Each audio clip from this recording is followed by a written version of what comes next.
Krista Martin, age 20, was a resident of Wichita, Kansas. She lived by herself in an apartment on South Osage Street. She had only recently moved into it in the autumn of 1989. When family members couldn't get in touch with Krista, they reported her missing on October 1st. The following day, on October 2nd, police arrived at Krista's apartment to check if she was there or not. Upon entering, they discovered Krista's dead body inside there. She sustained blunt force injuries on the back left side of her head and had also been assaulted. While the murder weapon could not be found, DNA evidence was taken from the crime site by the investigators. The absence of any indications of forced entry was noted. Systems like CODIS and DNA testing were not available at the time. Nevertheless, extreme caution was employed to preserve the DNA evidence. A week prior to Krista's death, police discovered during their investigation that there had been a call for a domestic disturbance near the area of her apartment. Officers were unable to establish a link between this occurrence and Krista's case. In an attempt to identify the suspect, the case detectives sent evidence to the FBI crime lab between 1990 and 1992. Sadly, though, the attempt was fruitless, and the case remained unsolved. Then, the Sedgwick County Regional Forensic Science Center received DNA evidence in 2009, and that evidence produced a prospective suspect profile. Yet, the CODIS database didn't have any matches. Utilizing cutting-edge technology, the Wichita Police Department approached the FBI once more in 2020 to re-examine DNA evidence that had been gathered in 1989. Together with Othram, the police department investigated if cutting-edge DNA testing could be used to identify the culprit. After that, the forensic material was delivered to Othram's facility in the Woodlands, Texas, for advanced DNA testing. Scientists from Othram developed a thorough DNA profile for the unidentified suspect. Following a successful completion of the process, the FBI's Forensic Genetic Genealogy team received the DNA profile and proceeded to create new leads for further investigation. A team of FBI special officers and cold case detectives from the Wichita Police Department traveled to Alabama and Arkansas in 2021, working with other federal officers stationed in Maryland. Their task was to unravel the case by conducting in-depth interviews and obtaining more evidence. At last, a potential culprit named Paul Hart came to light in April 2023. Nonetheless, it turned out that Hart had passed away in a car accident in Memphis, Tennessee, in March 1999. The Wichita Police Department investigator and the FBI special agent went to Arkansas in June 2023 to gather further DNA samples from Paul Hart's immediate family members for further analysis. Additional testing indicated that Paul Hart was in fact the one responsible for Krista's murder. On October 2, 2023, a press conference was arranged to reveal the latest developments regarding the 34-year-old cold case. Actually, the announcement was made on the day when Krista's body was found, precisely 34 years ago. The primary detective investigating Krista Martin's case, Detective Adam van der Molen, stated that Krista was never forgotten by the Wichita Police Department. When detectives ran out of leads shortly after the original inquiry, they decided to employ an alternate approach to this case. We wouldn't be looking at this right now if investigators hadn't decided in 1989 to use a DNA collection kit on her in the hopes that something could turn up in the future. Fortunately, the technology has advanced since that time, so even though it wasn't available then, it is now. Van der Molen stated, "I think it's evident that she was remembered on multiple occasions in 89, 09, and 2020. In the spring of 2023, we used genetic genealogy to narrow down on the Hart family, who had no connection to Wichita and were not truly from the Midwest. The wonderful state of Arkansas is where they are from." "How does this tie into Wichita?" I inquired. "These folks are not from here. What is the story there?" We then began investigating that family, and while we did so, we discovered a person who had resided in Wichita in 1989, before leaving the city and returning to Arkansas soon after Krista Martin was killed in October of that same year. Nobody was aware of him. We asked, "Does this name ring a bell?" from Krista's family, to which they replied, "No." The initial investigators combed through the neighborhood's case file and the files of the persons they spoke with, and they never found this person's name in any of the investigations from 1989 until today. He resided 6 homes away from Krista Martin's house, which is around the corner from where she was slain. According to Van der Molen, the information would have become public much sooner if it had been someone in Krista's social circle. However, police were unsure of the exact individual they were searching for because they could just have been a stranger to her. The fact that it was there, but we were unaware of it until a few months ago, gives me the chills. They were roughly the same age, and, from every lead I came across, they were not connected to each other. Simply a coincidental meeting? I'm not sure. It is an answer that we probably aren't going to find out. What we did discover, though, was that Krista was a gregarious person who frequently went to bars in her neighborhood and made friends with strangers. Krista frequently invited new acquaintances to her flat and accepted rides home from them. Van der Molen expressed his hope that this case demonstrates the department's commitment to working on cases until they are no longer able to. Mark Bennett, the district attorney for Sedgwick County, also addressed during the press conference. He claimed that upon receiving the case's facts from Wichita police, it was decided that charges would be brought against Paul Hart if he were still alive. Since he isn't, the case is considered to be concluded. Law enforcement informed me that they were working on this case, and they brought it to me like any other case once they had investigated as far as they could and drawn all the findings they could with the help of the Forensic Science Center. It is evident to me after hearing all of the evidence put forth, the data acquired, and the conclusions drawn using the DNA analysis that this is a case that, had the suspect been alive, I would have filed charges against. The inquiry has now been concluded. This is a cleared investigation. The niece of Krista Martin, Ember Moore, expressed gratitude to the detectives and volunteers during the press conference for their hard work in cracking the case. She expressed her satisfaction that, at last, we can move on and live in peace, knowing that the offender is no longer at large or living among us. Once more, we would want to express our deepest gratitude to everyone who helped in bringing justice to Krista's case. Beyond what she ultimately received, she deserved so much more from this life. In 1996, Gladys Arellano, then 17 years old, resided in Boyle Heights, Los Angeles. She had ambitious goals throughout her life and was smart and gorgeous. On January 28, 1996, Gladys was last seen leaving her residence. Her family reported her missing when she didn't return home later that day. A couple of days later, her body was discovered next to a ravine and a main road in Topanga Canyon. She had been assaulted and then strangled. Serology evidence had been collected from her body, and the unknown offender's DNA profile was uploaded to state and federal DNA databases, yet no match was found. The investigators at the time conducted a thorough investigation, but it produced no results, and the case became cold. That was prior to 2019.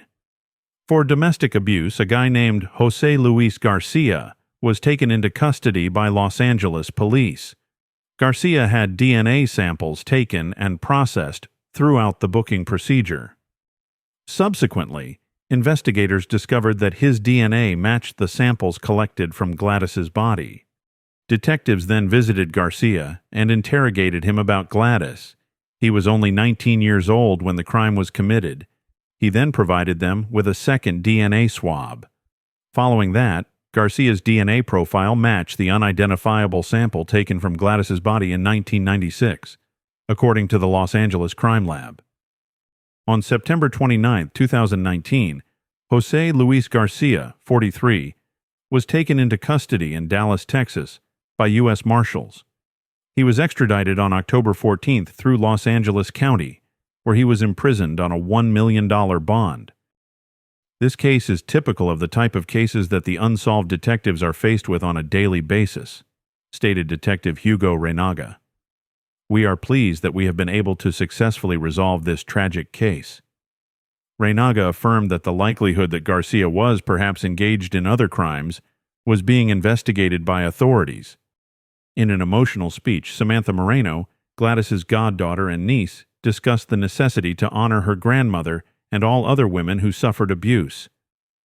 Acknowledging her life is critical. Moreno stated that the lovely Latina souls from Boyle Heights ought to live on forever and should never be forgotten.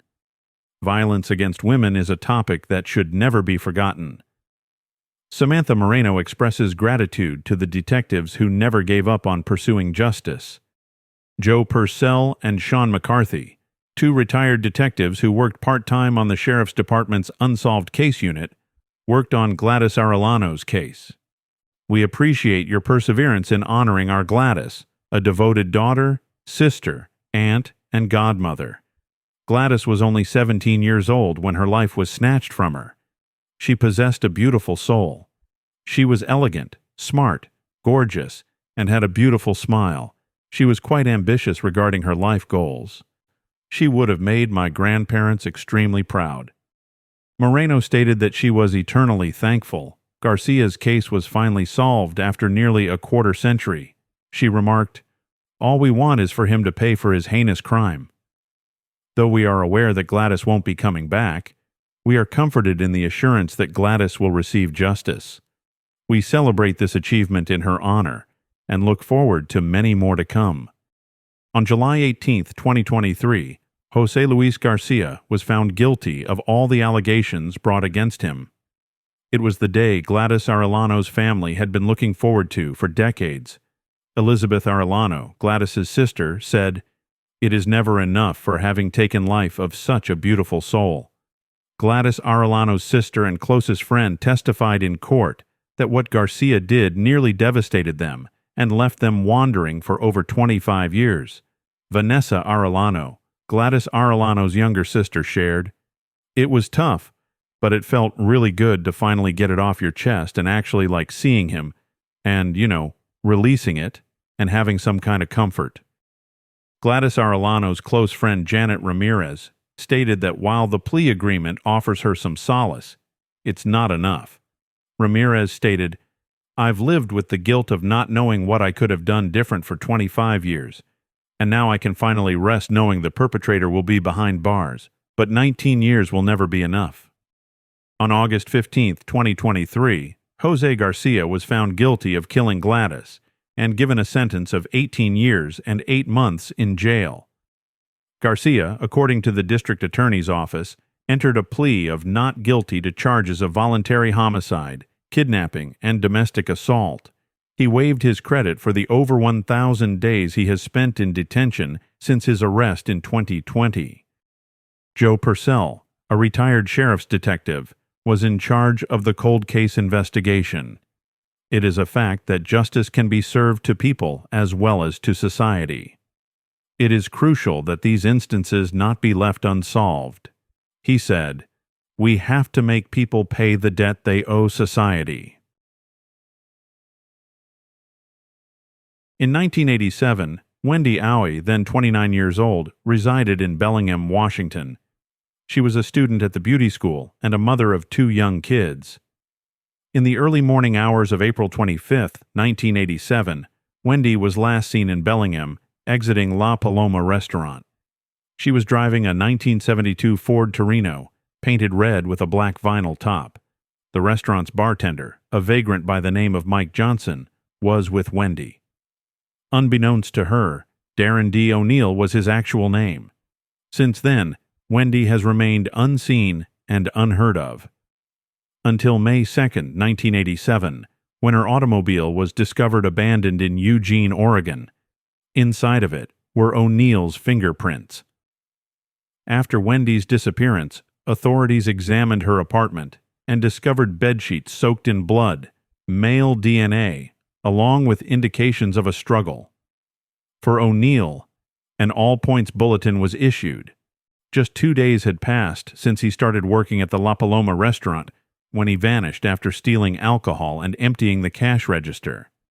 He was reportedly captured on camera by the United States Customs officials as he crossed the border into Canada. At the moment, he seemed to be the only person in the car. When authorities ultimately tracked him down, he was imprisoned for yet another crime, but more on that later. Regretfully, detectives did not think they had enough evidence without Wendy's remains to prove O'Neill was guilty of killing her. Therefore, the case was abandoned. A 2015 report on evidence uncovered at Wendy's residence was given to the Bellingham Police Department by the Washington State Patrol Crime Laboratory. The male DNA discovered at the crime site was processed by the lab and added to state and federal databases. They were able to match it to O'Neill's DNA recently.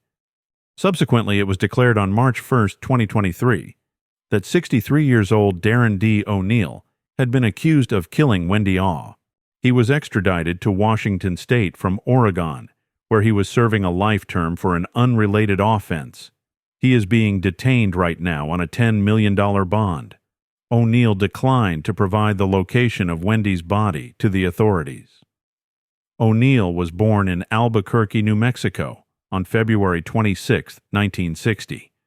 In order to serve in the Army, he was called up and sent to several cities, such as Fort Polk, Louisiana, and Bavaria, Germany. His crime spree started on February 28, 1982, the day he was released from prison. The beginning was Colorado Springs public indecencies. O'Neill was accused of assaulting a lady in November 1984, but the woman vanished and the accusations were later withdrawn. O'Neill relocated to Puyallup, Washington in 1987 and obtained employment as a truck driver in Tacoma. On January 17, 1987, in the evening, O'Neill saw a 14-year-old girl making her way to a convenience store by strolling on a freeway. The girl was kidnapped by O'Neill, who assaulted her before releasing her a few hours later.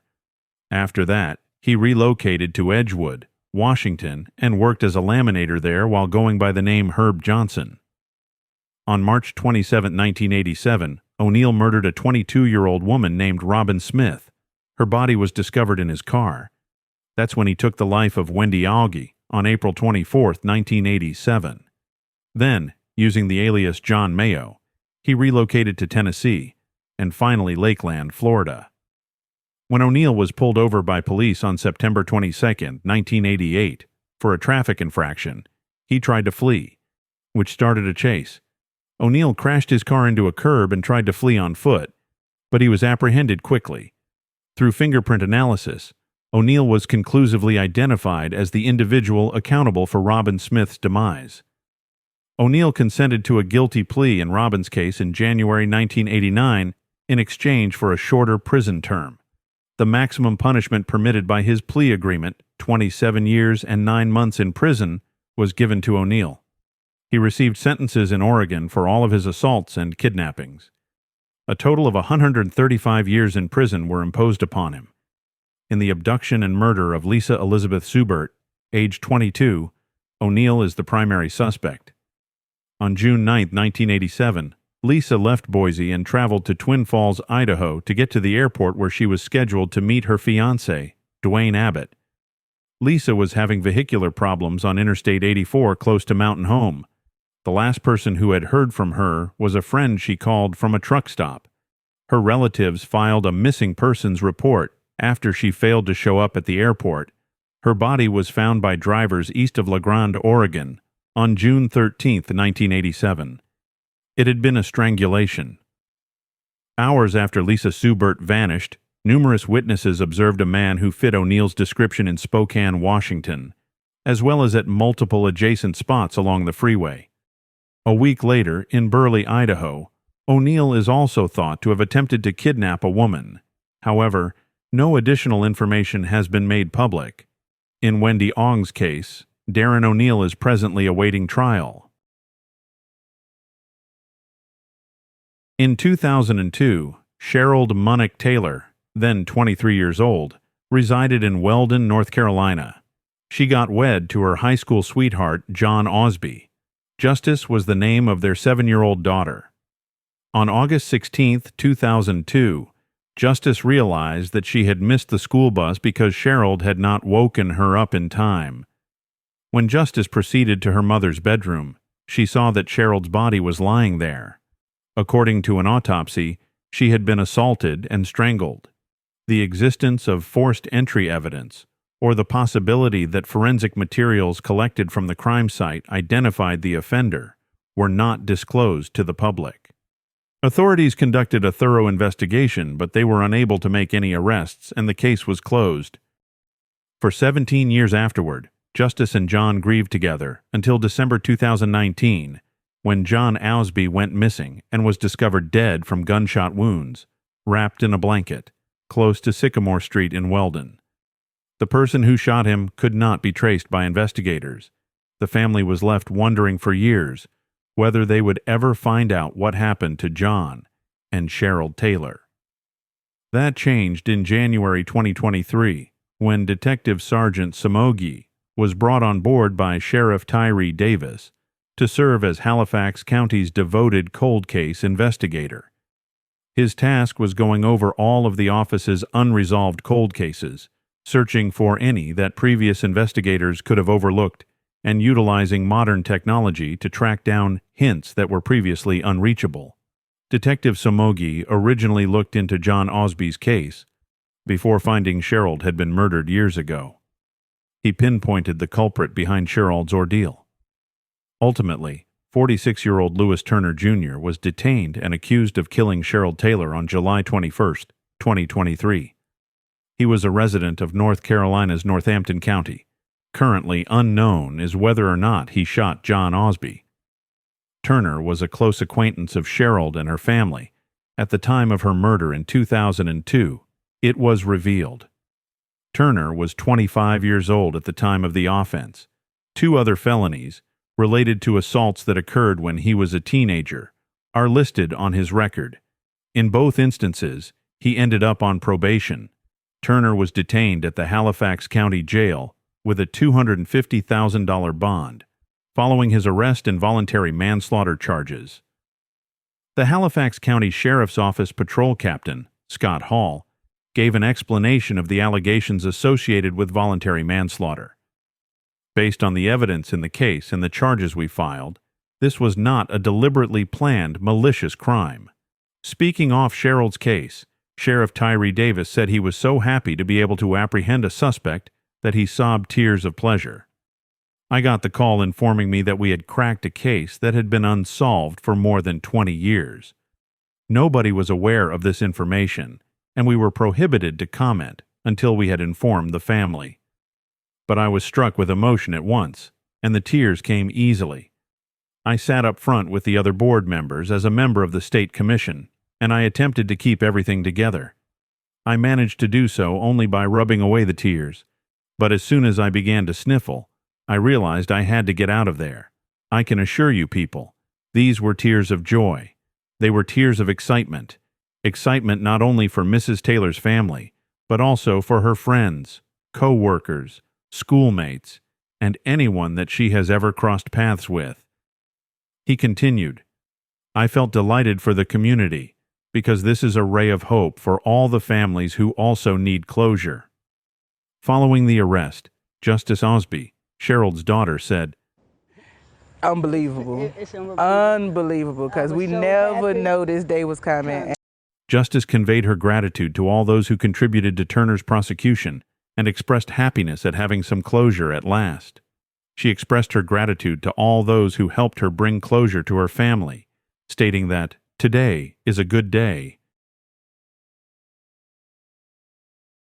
Sharron Prior, a 16-year-old, left her house on Saturday, March 29, 1975, in order to meet up with her friends at the local pizzeria. Tragically, she never made it back home. Days had passed since Sharron went missing, and the neighborhood had organized search teams to assist the authorities in finding the teenage missing person.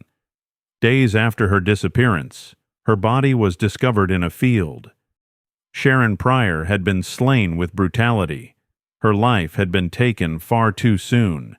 She had been assaulted and then strangled. Her body was covered with bruises. police are still working to solve the young teen's murder and apprehend her perpetrator decades after it happened. Sharron Prior was seen as a kind and dependable teenager. At the age of 16, she was 5'3" and weighed 105 pounds. She had blue eyes and blonde hair. Sharron participated actively in the local Boys and Girls Club, where she had the opportunity to play floor hockey and other sports. Attending high school science and biology classes, she had the goal of becoming a veterinarian. She was so intelligent and imaginative. Followed by her disappearance, when her body was found, the police concluded that Sharron passed away violently. She was assaulted, strangled, and suffocated to death. The blood in her lungs was what caused her to asphyxiate, according to the police. She most likely suffered internal bleeding when her attacker struck her in the chest with his knee. They were searching for a strong individual as well as someone who was hefty, considering that this is not easy to do. Sharron had been struck around the head, according to the autopsy. She suffered from multiple facial bruises and 2 jaw fractures on both sides of her mouth. She had a broken nose and a hole in one cheek, most likely from a tooth loosened during her struggle. What's most horrible is that Sharron was not dead when her body was disposed of. She was holding a branch when she was discovered. Detectives had been baffled by the cold case for 48 years, but new DNA testing methods and the tenacity of Prior's family in preventing her death from being forgotten helped to finally solve it.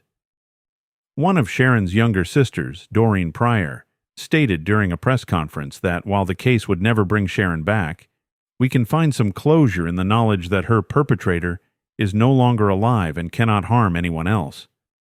Over the years, law enforcement has looked into over 100 individuals. Nevertheless, no arrests have ever been made. The mother of the teenager, Yvonne Prior, is currently in her 80s, resides in Canada, and has dedicated her life to finding her daughter's murderer. It was not until last year that Romin's name surfaced in an investigation.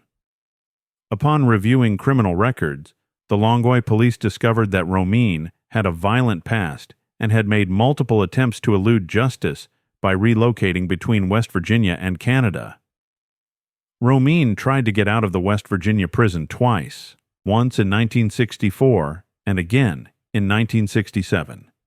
Romin already had a Canadian rap sheet 2 years later. Although Romin was not immediately considered a suspect in her death, he was a resident of Montreal at the time and had a lengthy criminal history, including at least 1 conviction for rape. At the age of 36, he passed away in 1982. His car's tire tracks matched those discovered at the location where Sharron's body was located, and he fit the suspect's description. In the end, Romin's identity as murderer was established by DNA evidence discovered on a man's shirt that was used to shackle Sharron. The amount of DNA collected at the site in 1975 was not enough to be tested or utilized as evidence in court.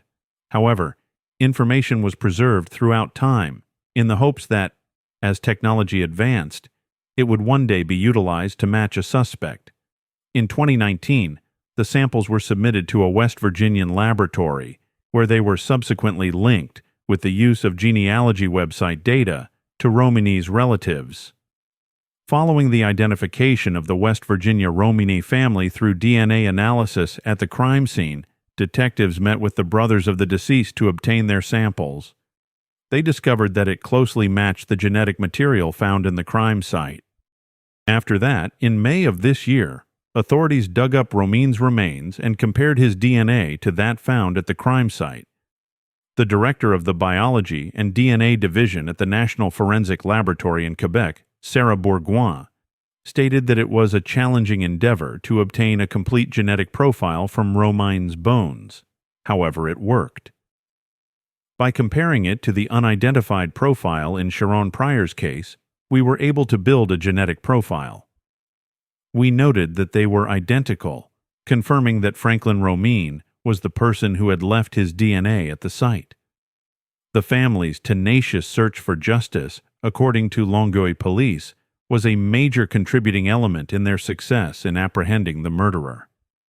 During a press conference, Prior's 2 younger sisters, Doreen and Maureen, became tearful as they spoke about Sharron. The sister described Sharron as a sweet, kind little girl who aspired to become a veterinarian. Doreen described her as a stunning young woman with a golden heart. The family was devastated when she vanished during Easter weekend. They thanked the residents of Point St. Charles for their support over the years, as they coped with her loss and all the unsolved questions regarding the killer's identity. The sister stated that even after decades, they are still traumatized by the violence and sorrow of her death. Sara Yarborough, then 16 years old, resided in Federal Way, Washington, with her parents and her 11-year-old brother Andrew. Federal Way is a seaside city near Tacoma. Sara went to Federal High School, where she was an honor student and member of the drill team. She enjoyed dancing and art. She left her house early on December 14, 1991, to go to a drill team practice at her high school. A few hours later, at 9:40 a.m., a body was discovered by two boys strolling through the woods near Federal High School. It was identified as Sara Yarborough's. On their way to school, the two boys took a detour through a clump of bushes, and that's when they discovered the horrifying thing. Sara was discovered with her stockings cinched around her neck, dressed in her skirt and sweater. She had been assaulted and strangled. At the crime scene, investigators found the perpetrator's DNA, collected it, and stored it for later use. In the school parking lot, Sara's vehicle was located. Nothing in the vehicle brought the investigators any closer to the assailant. The two boys and a jogger who was also in the neighborhood that morning collaborated with detectives to help draw a possible suspect, seen right before Sara's body was discovered. The unidentified individual was spotted hastily leaving the bushes and giving the witnesses a number of suspicious looks as he walked slowly away from the scene of the incident. The sketch was circulated, but regrettably, nobody identified the man. Despite questioning high school students and staff, detectives were unable to gather any relevant information. The case became cold without any significant leads. Police didn't match DNA from the crime scene to a person until 2019. That is, after employing familial DNA. According to Identifinders International, Sara's case was the first to employ genetic genealogy to produce investigative leads. Patrick Lyon Nicholas was named as the culprit. In October 2019, Nicholas was apprehended by the King County Sheriff's Office while he was seated in a bar located in Kent, Washington. On April 17, 2023, Nicholas's trial was set to begin at Kent's Norm Mulling Regional Justice Center. Prior to being aware that he was a suspect, Nicholas gave investigators vital supporting information. Senior Deputy Prosecutor Celia Lee informed the jury during his 2.5-week trial. Additionally, she alleged that her attacker dragged or pulled her into the bushes, where her lifeless body was discovered, after she got of her car. Yarborough fought for her life, clawing at the attacker as he attacked her. Experts demonstrated that the male DNA found on Sara's clothes and the DNA taken from under her fingernails originated from a single male contributor. The state acknowledged during the trial that the DNA was examined for years using the FBI's Combined DNA Index System, a database that has produced convictions and resolved multiple unsolved cases, but that CODIS was of no use to Sara's case. After uploading DNA from a crime scene to an alternative database in 2019, Kathleen Decker, a King County detective, discovered two potential matches, Nicholas and his brother. Investigators had an easy time eliminating of the brother because his DNA was already in the government's database. So, after questioning Nicholas, officers were able to gather some cigarette butts and a soiled napkin that he had thrown away in a strip mall. The DNA was then tested by state police. A match was found. Detective Kathy Decker stated, "Had we been able to do familial testing years ago, we could have potentially identified his brother and used that information to help us narrow down and determine who was ultimately responsible for this specific crime." A jury convicted Patrick Leon Nicholas guilty of all charges against him on May 10, 2023. Nicholas was sentenced to 45 years and 8 months by Judge Josephine Wiggins. The 59-year-old is essentially serving a life sentence. Lori Yarborough, Sara's mother, said, We have spent the previous 30 years wondering when and whether someone would be arrested, and we have known that there was a sword of Damocles hanging over our heads, and you never knew when it would come down. Our family was forever altered by her loss. The trials are a slog, much like a marathon. I had no idea it would be this hard, this prolonged, or that it would be so stressful, Lori remarked. Nicholas has previously received the maximum penalty for other convictions. He was found guilty of first-degree assault in 1983 and given a 10-year prison term. After a little over 3 years, he was released from the prison. Ann Croney, the victim in that case, courageously faced Nicholas in court one more while providing the victim impact statement. Why a reoffender could be freed after serving less than half of his sentence. She added that before her attack, Nicholas had been found guilty of 2 assaults, which had begun with what appeared to be a cordial discussion at her car. Reaching through the open driver's window, he placed a knife around my throat and ordered me to remove my clothes. I swam as hard as I could into the river and swam till I was no longer able to. Sara Yarborough stated that he would not have been present to take our daughter away if he had remained imprisoned. Nothing can make Sara whole again or ease their ongoing suffering, but the family finds solace in the knowledge that Nicholas will never be able to harm another person. Andrew, the younger brother of Sara, also spoke. He is not capable of feeling regret or other emotions in the same manner that people do. Like everyone else in this room, he does not belong in the free society.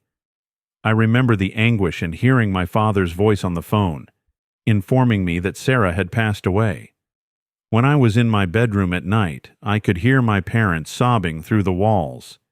In addition, Nicholas was mandated to reimburse the Yarborough family for their losses. The precise sum will be decided later. The family of Sara also expressed their gratitude to all of the investigators who have put in countless hours over the past 30 or more years to successfully prosecute Sara's killer. In 2001, Amanda Gonzales, a 19-year-old Army private, was assigned to a U.S. military base in Hanover, Germany. She was employed as a battalion cook. On November 5, 2001, when she did not appear for duty, troops walked through her room door and discovered her dead body on the floor of barracks. She'd been assaulted and strangled. At the time of her death, Amanda was 4 months pregnant.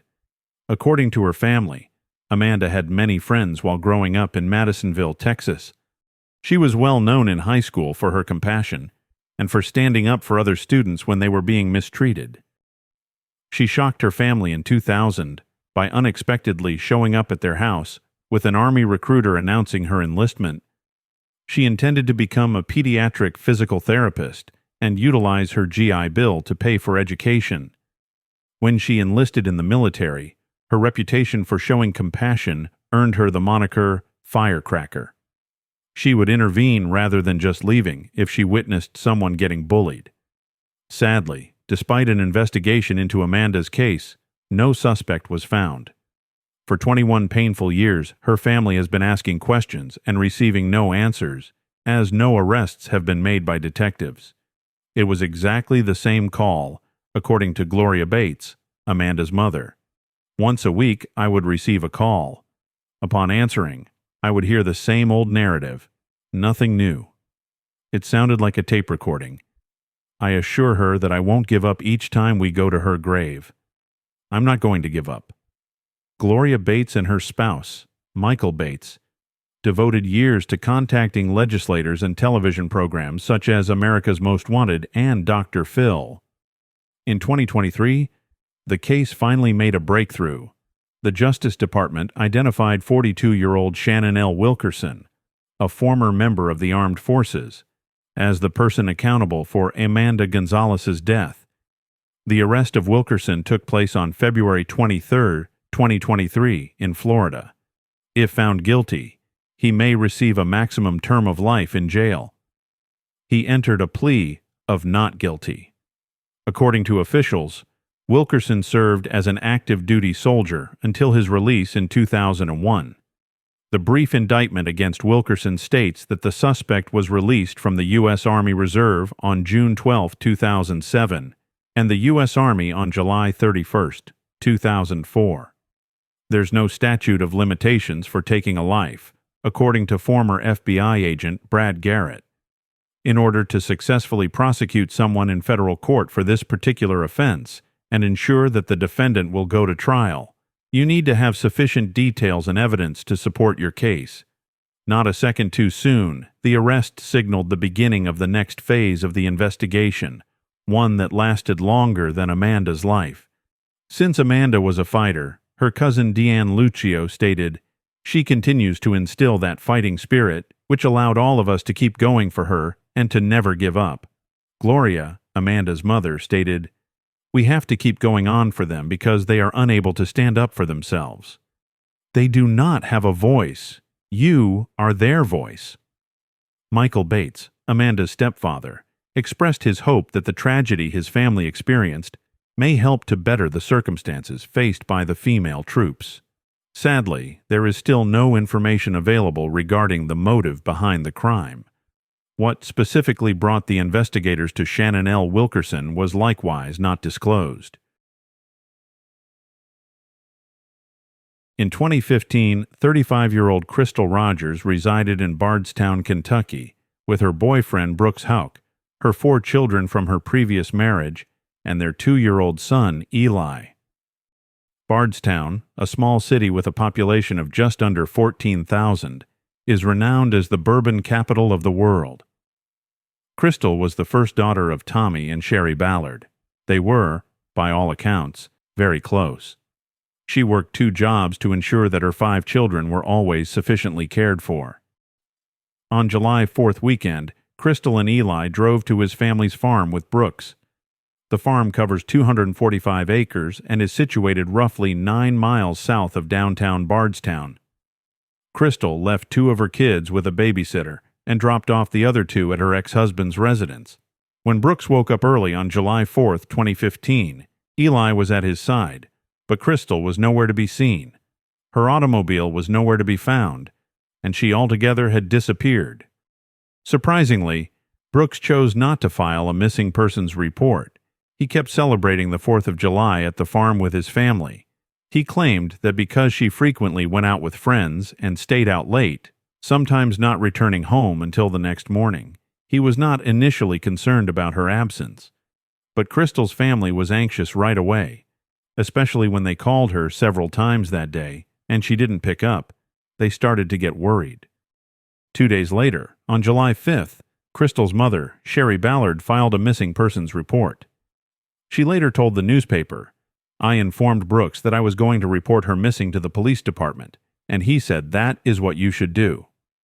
Additionally, on July 5th, Tommy Ballard, Crystal's father, discovered her maroon 2007 Chevrolet Impala. It was parked by the 14-mile marker on the Bluegrass Parkway with a flat tire. Not only were her pocketbook and cell phone found inside, but the keys were still in the ignition. The driver's seat was also out of place. Crystal's relatives realized right away that she was not the last person to drive the car. Sadly, the finding of Crystal's car provided no information pertaining to her location. After that, her family announced a $25,000 reward for information that contributes to solving her disappearance. With teary eyes, Sherry Ballard added, "We love her, and we are trying to find her, and we just want her to come home." The local community came together as well, with family members and even strangers searching every inch of Nelson County and the surrounding area. Sammy Johnson, a family member, stated, "We have searched the rivers. We have searched farms, houses, sinkholes, wells, any place she might be." The Ballard family was outspoken in their belief that Brooks Houck was somehow connected to Crystal's disappearance. During an interview, Crystal's sister stated that Brooks Houck has never once offered to look for the family or provide any kind of support. In an interview, Brooks acknowledged that there were moments when their relationship was tense, but he emphatically denied being involved in Crystal's disappearance. He stated, "I am 100% completely innocent in this." He insisted he had been helping with search operations behind the scenes, despite the criticism from Crystal's family. On July 8th, 3 days after Crystal's car was discovered, Brooks was brought in for interrogation by the Nelson County Sheriff's Office. The night Crystal was last seen, according to Brooks, they both went on a date. When they arrived home, he went to bed, and she was playing games on her phone, according to him. They had fed the cows and gone for a stroll around midnight. The order of events and further details in Brooks's story did not add up. They shouldn't have been out strolling in a field at that time, especially with their 2-year-old kid, as it was raining heavily that evening. John Snow, a Nelson County investigator, led the interrogation and pointed out the contradictions in Brooks's account. Yet Brooks persisted in saying he was unrelated to Crystal's disappearance. Detective John Snow confronted Brooks about a late-night phone call with a specific number on the night that Crystal had disappeared during the interrogation that was videotaped. Brooks, Crystal, and the children were in the truck on their way home at the time of the phone call. The investigator questioned Brooks about the identity of the caller. Reluctantly, Brooks revealed to him that the number belonged to Steve Lawson. In response to Detective Snow's question about Steve Lawson's identity, Brooks said that the man was one of his employees. Brooks admitted to the investigator that he had no idea why Steve had contacted him at such a late hour. Brooks was then given instructions by Detective Snow to call Steve from the interrogating room. Steve clarified by stating that he contacted Brooks regarding a rental property. According to him, Brooks instructed him to speak with Katie, who was in charge of the properties, and that she would get back to him. Brooks interrupted him and corrected him, clarifying it was Crystal. Detective Snow questioned Brooks following the call as to why. Given that she was presumably next to him in his truck at the time, he told Steve Lawson she would call him back. Brooks offered an explanation, saying he didn't want to bother Crystal with work-related issues during such a late hour. When Brooks's brother, Nick Houck, a Bardstown authorities officer, learned that his brother was being questioned by detectives, he called Brooks on his cell phone and advised him not to speak with the authorities. Nick's call to testify before the grand jury the following day raised suspicions among the police that he was also involved in Crystal's disappearance. At this point, Nick stopped collaborating with the sheriff's office. He did, however, consented to a polygraph test following a Kentucky State Police interview. Following an FBI contact, Nick eventually underwent a polygraph test on July 20th. Regarding the polygraph test findings, the examiner highlighted major concerns to Chief McCubbin of Bardstown Police. Nick replied that, "I don't give a damn what your computer said. You're calling me a liar, and I don't like it when people call me a liar," when confronted about the results. In August 2015, Crystal's parents, Tommy and Sherry Ballard, started the legal procedure of pursuing the custody of Eli, Crystal's 2-year-old son, with Brooks Houck. Since Crystal was reported missing, the Ballards had not seen Brooks Houck until that day in court. After the court proceeding, Tommy Ballard said, "He made eye contact with me. I made eye contact with him. I just want to see my grandson. I am not worried about nobody but my grandson and my daughter." At that time, the court had made the decision that Eli will stay with Brooks. 3 months after Crystal's disappearance, the Nelson County Sheriff's Office had declared in October that she was no longer alive. Nick Houck had been fired from the Bardstown Police Department on October 16, 2015, for obstructing the investigation into Crystal's disappearance. He was accused with alerting his brother of the knowledge that he would be interviewed by detectives and giving him advice not to talk to them.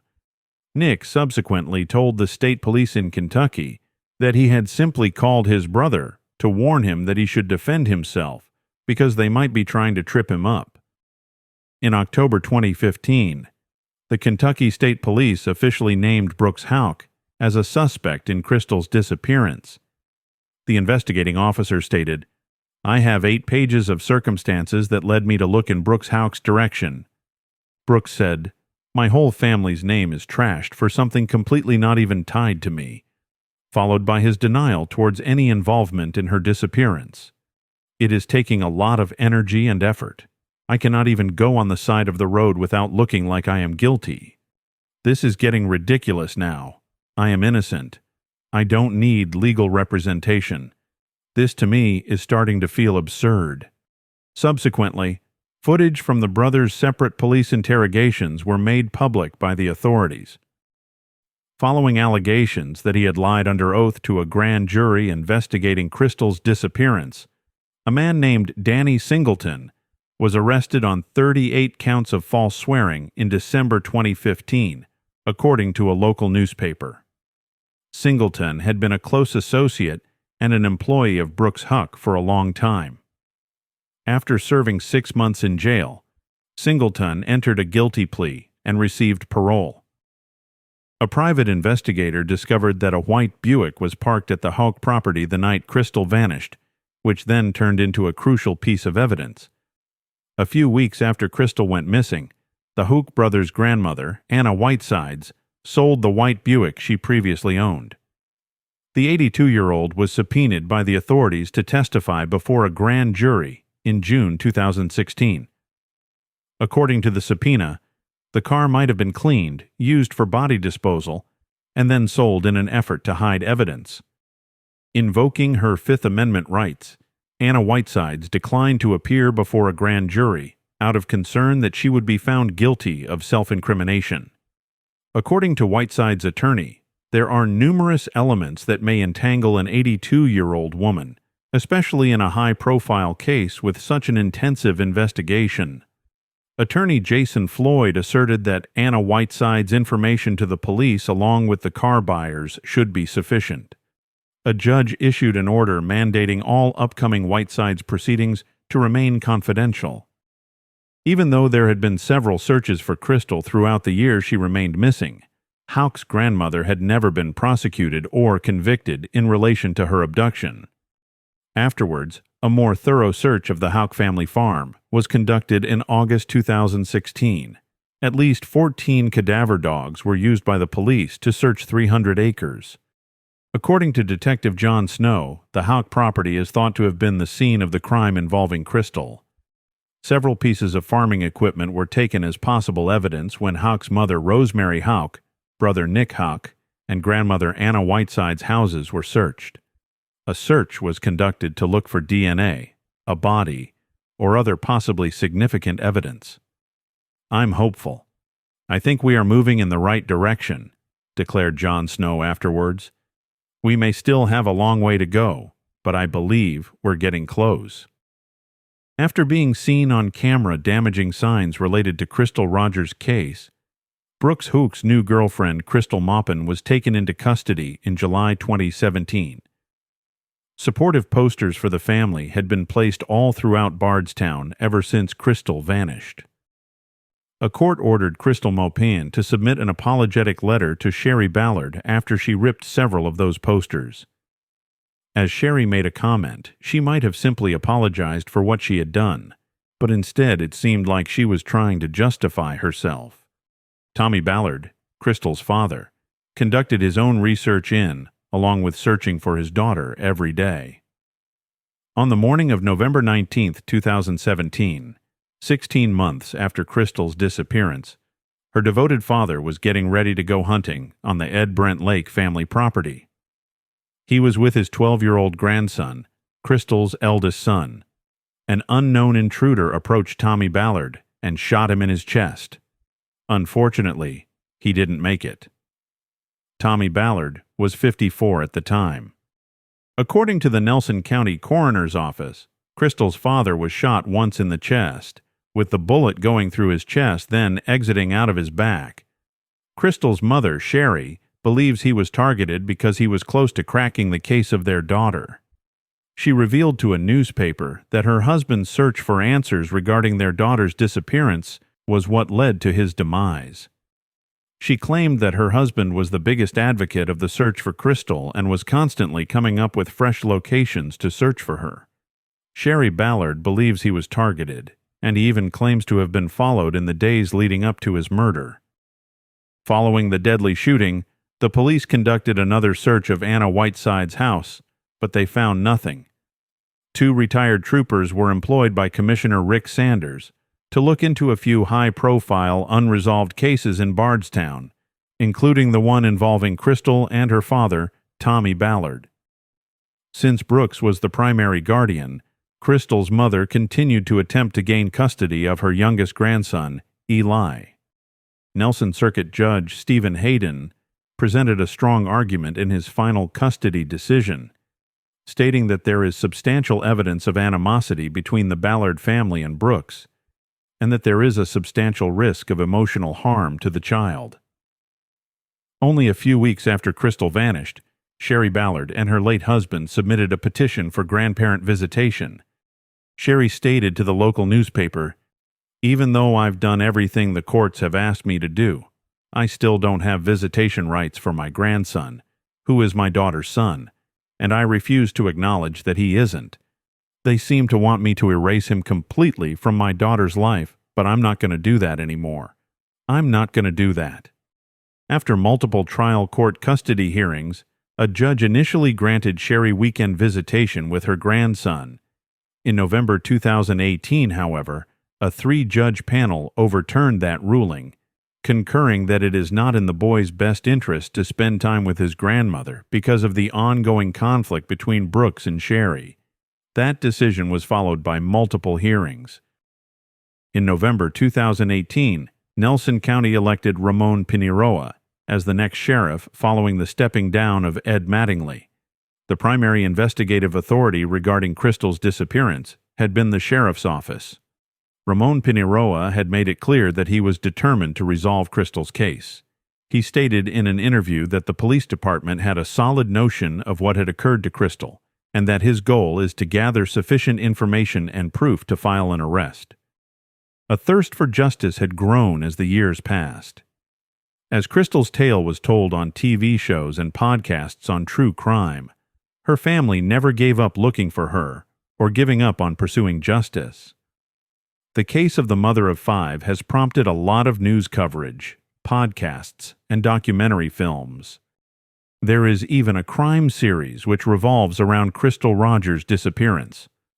The latest documentary series delves deeply into the loss of Crystal as part of the first episode of Season 3 of the renowned Real-Life Nightmare, Bourbontown Mystery, produced by the HLN Investigations team.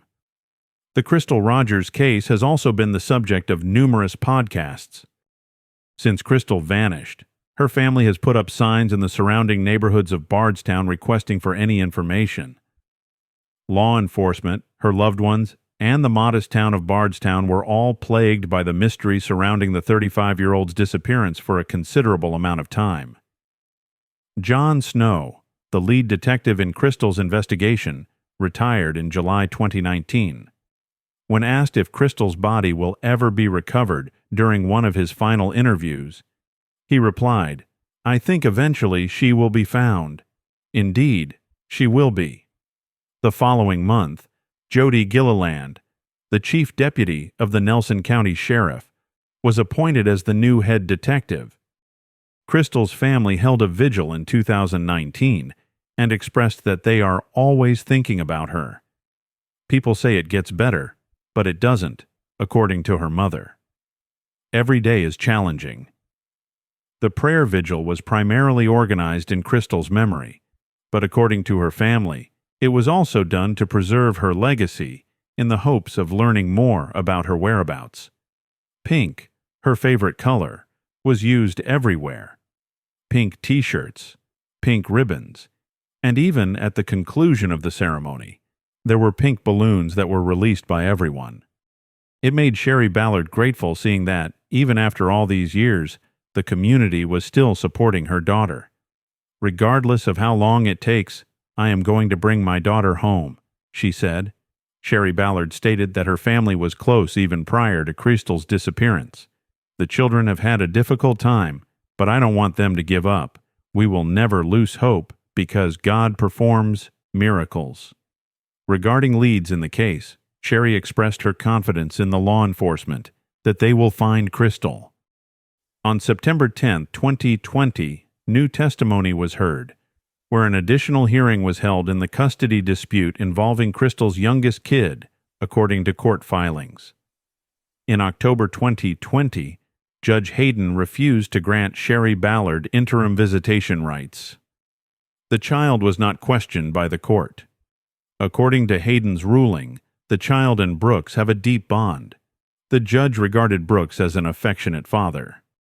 During legal proceedings, Brooks stated that the youngster only interacts with him, his mother, and his new girlfriend, Crystal Maupin. Judge Hayden ruled, given their demonstrated hostility toward Brooks, the court is unconvinced they would be able to keep that vow, but it believes the testimony by Sherry Ballard was sincere, and they would not do so on purpose. He went on, "It's safe to say that there's a big rift between the parties which will most likely never be healed. It has been 5 years since Crystal was last spotted in Bardstown in July of 2020.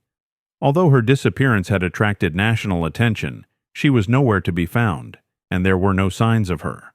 Kylie, one of Crystal's 5 daughters, sat down with a radio station for the first time and discussed how her life had been without her mother. 'Hey, Mom, and what are you going to do today?' was something Kylie mentioned not being able to say as she woke up every day. Just like regular small things. Little things truly do matter more than big, huge ones. It's those many small pleasures that she has been deprived of for the past 5 years. Even though Kylie is 19 years old now, she was just 14 when her mother went missing. Kylie could still remember messaging and calling her mother, but she didn't respond. She remained unreachable. She went on, "It is particularly difficult during life's major occasions like graduation. I remember seeing all the mothers being so proud of their children when I graduated from high school. Even though I knew my mother would have been proud as well, I still kind of wanted her to be there physically. The presence of other mothers made it quite emotional." According to Kylie, after a day like that and almost every other day, she writes to her mother in her journal, telling her this and that. On the very next page, I'll be telling her, "Well, this is very serious, like you should have been there," as if she were talking back to me and reading what I was writing. Throughout the years, the family has been raising money in exchange for information that helped bring Tommy Ballard and Crystal to justice. The reward had increased to $100,000 by the time Kylie turned 19 years old. The only thing Crystal's family asked was that everyone continue to pray and never give up hope until justice has been served. You keep us going and offer us hope. Following the announcement in August 2020 by federal authorities that they were taking over the investigation into Crystal's disappearance, multiple searches of the properties owned by the Hook family took place. During the summer of 2020, the FBI took over as the main investigating agency in the case from the Kentucky State Police and the Nelson County Sheriff's Office, with over 150 federal agents serving search warrants at 3 locations owned by Houck and his family members. All 3 properties have previously been searched to varying degrees throughout the years, according to a previous statement from an FBI spokesman in Louisville. The Woodlawn Spring development, where Brooks House Construction Company built multiple houses. Soon after Crystal's disappearance was the main focus of the search. Federal authorities, assisted by Nelson County Highway Department vehicles, are continuing to zero in on a driveway and tucking away bits of concrete and debris from outside a home. A local newspaper's photographer witnessed detectives utilizing a jackhammer on the driveway of a house. Only a few automobiles were permitted entry into the neighborhood by police during the search, and reporters were kept out. On this search, Crystal's mother made a statement. "They wouldn't choose a driveway at random, in my opinion, unless there was an appropriate reason. In that neighborhood, Hook was building during the time when my daughter went missing. At this point, the FBI had not made any details of its findings public. However, they did declare on August 27, 2021, that something of interest had been found in one of the residence's concrete foundations. The FBI acknowledged that there are people in Bardstown who may have information on this case during this most recent search, and that it was time for those people to come forward." Brooks Houck owned one of the properties, while his brother Nick owned another in that neighborhood. The FBI declared on September 7, 2021, that the search in Bardstown had been completed and that a number of intriguing objects had been taken to a lab in Virginia for examination. Sherry expressed her optimism to a local newspaper, saying she thought her family will soon find out what had happened to their daughter. "I do have a lot of hope that this is where the investigation needs to be at, and that they can give me some answers this time," she remarked. Sherry expressed her desire to learn what happened to her daughter, but she acknowledged that it would be extremely hard for her to process that. "Even though I have been waiting for 6 years, I simply hope that I can handle it when they come to meet me with the news. It will be extremely difficult for us to be able to hear it, but her kids deserve closure. I need that closure." Regarding the objects of interest that were transported to the Virginia lab for analysis, the FBI has not provided any additional information. In October 2021, FBI spokeswoman Katie Anderson informed the media that there was no latest information regarding the Crystal Rogers investigation from the Bureau. A $25,000 reward was also offered by the FBI in 2021 for information that results in the identification, apprehension, and conviction of the person or people accountable for Crystal's disappearance. One of the reasons Crystal's case went unsolved was because it was repeatedly transferred between agencies. In a 2020 interview, Sherry Ballard stated that the children of her daughter were 9, 17, 22, and 21. Crystal was an excellent daughter and a really good kid. She treated everyone with kindness. In fact, she let an acquaintance stay with her since that individual had nowhere else to go. That kind of person was exactly what she was. "We are a close-knit family, and I'm not doing anything different at all than any mother would have done for their daughter." Mother of Crystal continued, "I'm just hoping we get some sort of closure." The day she went to the police station to report Crystal missing is still very clear in her memory. Holding back tears, Ballard recalled that they had told me it might take a year before we got any answers. I was stunned and thought there was no way I could wait a year to find my kid. Another 5-day search was conducted at Brooks Farm by the FBI in October 2022. They later declared that they would not comment on the specifics of the evidence collected. The property was owned by the mother of Brooks Houck. In January 2023, Attorney General Daniel Cameron designated a special prosecutor to look into the cases of Crystal and her father. The agency tweeted on July 3, 2023, the 8th anniversary of her disappearance, stating that it had made significant advances in resolving this case.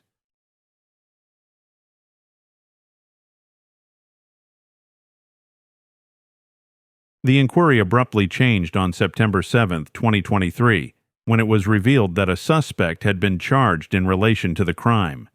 He goes by the name Joseph Lawson. He's 32 years old and has never before been mentioned in the public eye as a suspect or as being connected in any way to Crystal's case. The arrest marked the first significant development in years. Rather of being charged with Crystal's murder, Joseph Lawson is being charged with conspiracy. This indicates that the authorities think he had some role in the events that led to Crystal's alleged death, whether it was preparation or execution. Her body still remained missing. Lawson was also accused of tampering with physical evidence, which implies that Lawson may have destroyed, covered up, changed, or manufactured tangible evidence in order to impede the official inquiry. The charges of tampering with evidence were filed in June and conspiracy on July 24th, respectively, but they weren't carried out at the time, since he was admitted to the hospital following the issuance of the indictments. Although Crystal was not specifically mentioned in the indictment, it stated that on July 3, 2015, and July 4, 2015, the aforementioned defendant committed the offense of criminal conspiracy to end another person's life when, intending to encourage or facilitate the crime, he consented to assist one or more people in the planning, execution, or solicitation of the crime when he or a fellow conspirator killed someone on purpose. Nonetheless, Kevin Coleman, Lawson's attorney, acknowledged that the accusations were related to Crystal's case. He declined to provide additional details. Lawson is scheduled to show up in court for a pretrial conference on October 26, 2023. Lawson has had prior run-ins with the legal system. He has previously been charged with methamphetamine possession, burglary, trespassing, and assault. Investigators were unable to determine whether or not Steve Lawson, who called Brooks Houck the night Crystal vanished, is connected to Joseph Lawson. Nevertheless, a newspaper's search of public records revealed that Steve Lawson of Bardstown, Kentucky, is linked to Joseph Lawson. They are both the same age.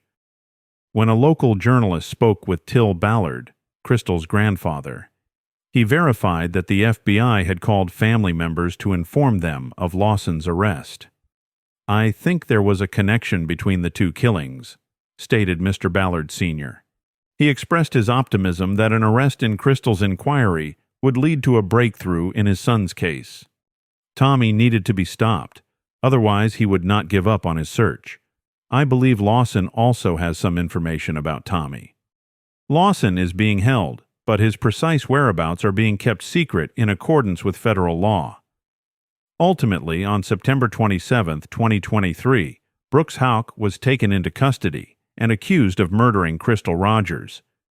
His bond has been set at $10 million in cash. Additionally, he is told not to interact with the Rogers family. The FBI office stated in a press release that its agents have been totally committed to holding those accountable who caused Crystal Rogers to vanish. We're fulfilling that pledge today by taking a big step. On October 5, 2023, Houck was formally charged. Announcement of the trial date is the next stage in the case. It's also anticipated that one more person might be taken into custody. This is what Sherry Ballard said when the arrest was made public. "Being overwhelmed today would be an understatement," she wrote. "I have looked forward to this day for 8 horrifying years. It seemed unreal to witness Brooks Houck being handcuffed. I have always known, and now everyone will know, that he is guilty. I'm not even sure what feelings I am having today. Everything you could possibly think of, I believe. I must offer a heartfelt thanks to the FBI. God sent me an angel when they knocked on my door. I have first-hand knowledge of the effort and long, exhausting hours that one particular agent put into this case in order to make this day possible. He never once forgot that I was a widow and a mother going through the most terrible period a mother and wife could experience. The toll this must have had on him is beyond me. Without him, this day would not have been possible. I appreciate all of his office's assistants. His co-workers put forth a lot of effort as well. They have my gratitude for watching out for me and my family. We also appreciate the Nelson County Sheriff's Office's help in making today possible. I express my gratitude to the prosecuting attorney and his team." A female body was discovered in Camarillo, California, on January 18, 1981, by 2 newspaper delivery boys of age 9 and 14 years. The body was discovered in a carport and belonged to Rachel Zendejas, a 20-year-old woman. Immediately across the street from her apartment, which she shared with her brother and 2 small daughters aged 1 and 2, was the carport. Rachel attended a community college. It was discovered after an autopsy that she had been assaulted and strangled. She had hired a few babysitters to watch her girls while she was out for the evening, according to the investigators. Rachel drove the babysitters back to their home after she returned. Authorities declared that they suspected Rachel was killed after she came back and tried to get out of her car. The case was looked into by Sheriff's Office detectives until all leads were exhausted and the case was declared cold. In the vicinity of Rachel's residence, 11 months after her tragic demise, an extremely identical crime transpired. Lisa Gondek, a 21-year-old retail employee from Oxnard, California, a city located approximately 10 miles west of Camarillo, went to a club at the Port Hueneme military installation on the evening of December 11, 1981. Around 1:30 a.m., Lisa's pals dropped her off at her house after they went to a disco together. Lisa's neighbor reported a fire coming from her apartment to the police around 3 in the morning. Lisa's body was found in the bathtub after the lingering fires were put out by Oxnard Fire Department members. She had been abused and strangled, much like Rachel. Up until 2002, when a fresh examination of the suspect's DNA from Rachel's crime scene was sent to the FBI's combined DNA index system, the cases were looked at independently of one another. The search turned up nothing whatsoever. Yet, in 2004, Lisa's case investigators informed the Ventura County Sheriff's Office that they had employed DNA testing in an attempt to connect both murders to a single suspect. However, regrettably, the DNA test produced no results for a suspect, and the case went cold. The Cold Case Unit of Ventura County intervened in December 2019 and initiated an investigation utilizing genetic genealogy, which is the currently widespread method of determining potential biological relatives through sophisticated DNA testing. New leads were found during the inquiry. Additional DNA testing verified that Oxnard resident Tony Garcia was the person who killed Lisa Gondek and Rachel Zendejas. On February 7, 2023, Tony Garcia, age 68, was taken into custody in Oxnard, California. Garcia was born in Roswell, New Mexico, but served in the U.S. Navy and was stationed at Point Mugu, which is close to Oxnard, according to Sheriff Jim Fryhoff. Despite being released in 1980, he stayed in the region and spent several years learning and teaching karate. According to Sheriff Fryhoff, the truth is that this suspect has been living in the open for more than 40 years. Chief Benita stated that they had found some similarities between the suspect and the victims, but he would not specify which ones. According to Benitez, Lisa traveled from Connecticut to Oxnard for a scheduled 2-week stay with a buddy who was serving in the U.S. Navy.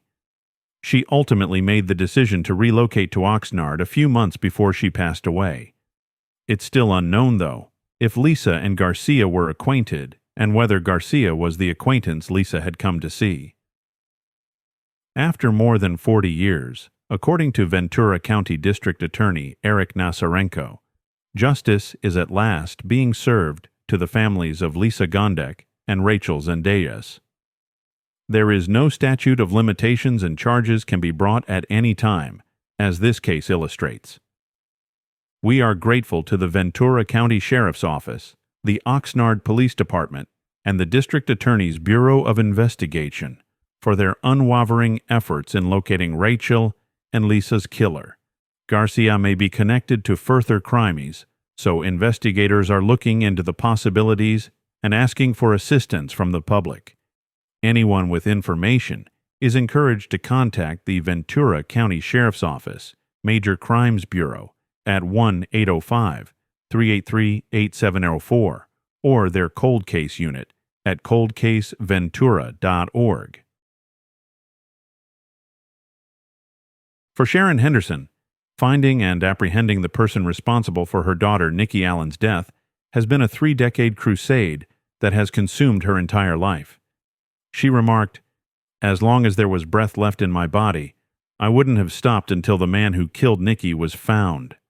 The last time she was seen, she was hopping to keep up with her neighbor and babysitter's boyfriend, Boyd, as he made his way to the old Exchange building.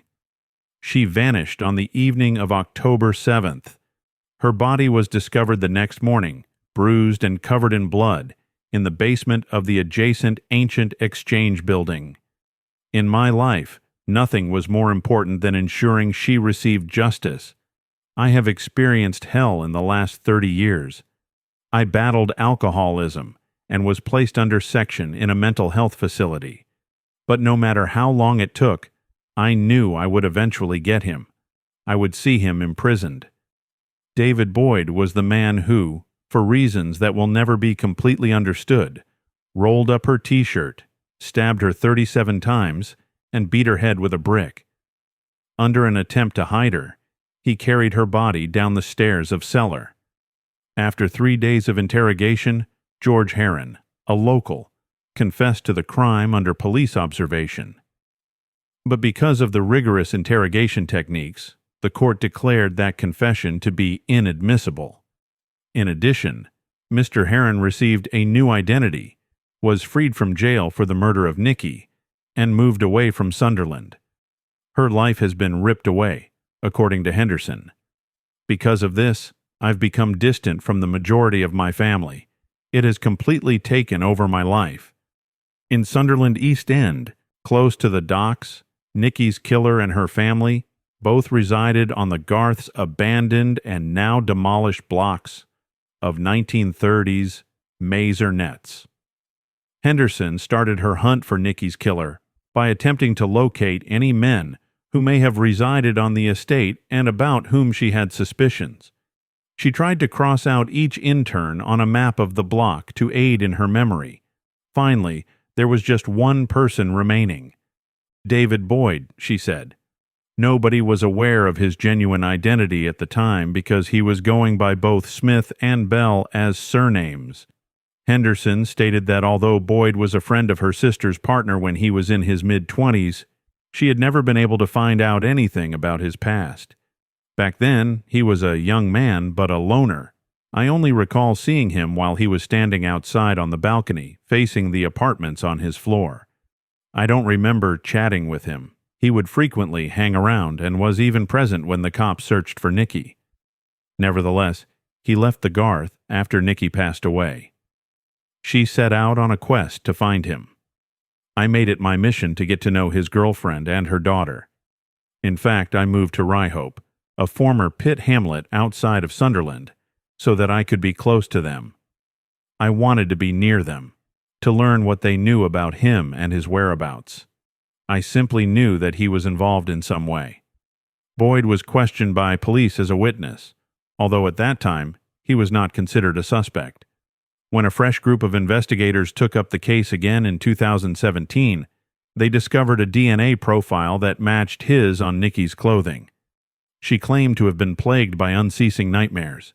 She continued, "I kept saying to Nikki that I will not let you down, because I have let you down once, and I have to live without you."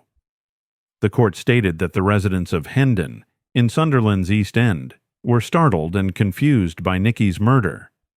Boyd would have felt some relief as time went on, knowing that he had gotten away with it for the 31 years that he had. But in the decades after the murder, DNA research had also progressed, enabling investigators to match samples from Nikki's clothes to her murderer. According to Mrs. Justice Lambert, she would have sentenced Boyd to at least 37 years in prison under the existing guidelines, but she was required to use the 1992 sentencing guidelines, which called for a sentence that was significantly longer than 20 years. After the sentence was announced, 57-year-old Sharon Henderson, mother of Nikki Henderson, spoke. She called the sentence a disgrace and expressed her complete shock, adding that Boyd ought to have been imprisoned for life without the chance of release.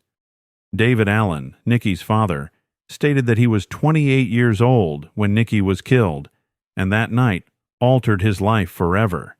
He declared in a statement that he would never be able to forgive the person who killed her, and that he was filled with rage and contempt towards him.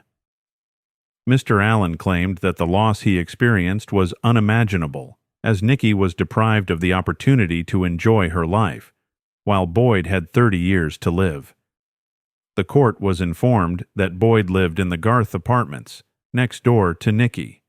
He was familiar with the layout of the old Exchange building and harbored fantasies of having intercourse with young girls. Also, he was found guilty of 22 counts of 45 offenses, including sexual offenses. He exposed himself to a woman in 1986.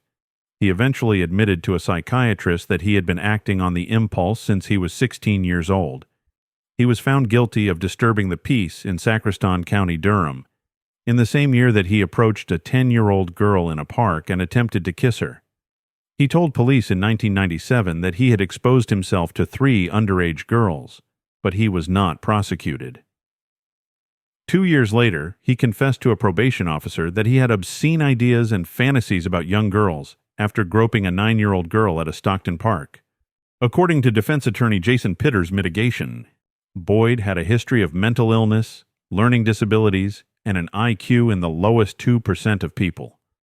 But the judge threw it out of the window because he was able to trick Nikki into leaving her house with enough cunning, then quickly covered his tracks by fabricating a false alibi.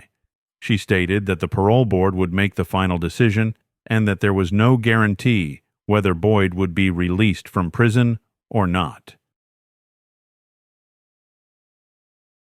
In 2018, 33-year-old Sarah Ashley Hill, a mother of two, was employed as a waitress at a neighborhood diner in Patrick County, Virginia. She was well known for her gentle disposition, upbeat smile, and passion for dancing and music. She was very close to her sister April, who frequently assisted her in taking care of her kids. Out of her 5 siblings, Sarah was the only one with the attractive red hair and vivid blue eyes. She used to be teased and told that she was adopted by her brothers. During June of 2018, Sarah was visiting her friends in North Carolina. On June 6th at 1:30 a.m., she called April on her cell phone, informing her that she was on Blue Hollow Road, close to Mount Airy, and that she was in need of a ride. Sarah did not give an explanation for her early morning stroll. April couldn't just walk out of her job, which was about an hour away. At Elkins Hugh Chatham Memorial Hospital, she served as a registered nurse. By the time the family have arrived in Mount Airy, Sarah Hill was nowhere to be found. They suspected that she might have found another ride, or even managed to hop onto her own vehicle, a white 2000 Ford Taurus. April texted Sarah the following day to check on her and to ask if she still needed a ride. However, she received no response. When April called again, the messages were left on voicemail. It had been 2 weeks since Sarah's phone turned off. April said that Sarah's lack of communication was really unexpected. They spoke at least once a week, if not more frequently. April knew that Sarah had a drug addiction and had a large circle of questionable associates. April pondered whether it had anything to do with her sister going missing. Sarah was officially declared missing 1 month after her last sighting. Investigators got to work right away. Her white Ford Taurus appeared at a shop on NC 89, close to the crossroads with Blue Hollow Road after she disappeared. It was captured on surveillance footage obtained from the business owner while attempting to apprehend shoplifters, although Sarah was not recognized among the individuals accused of wrongdoing there.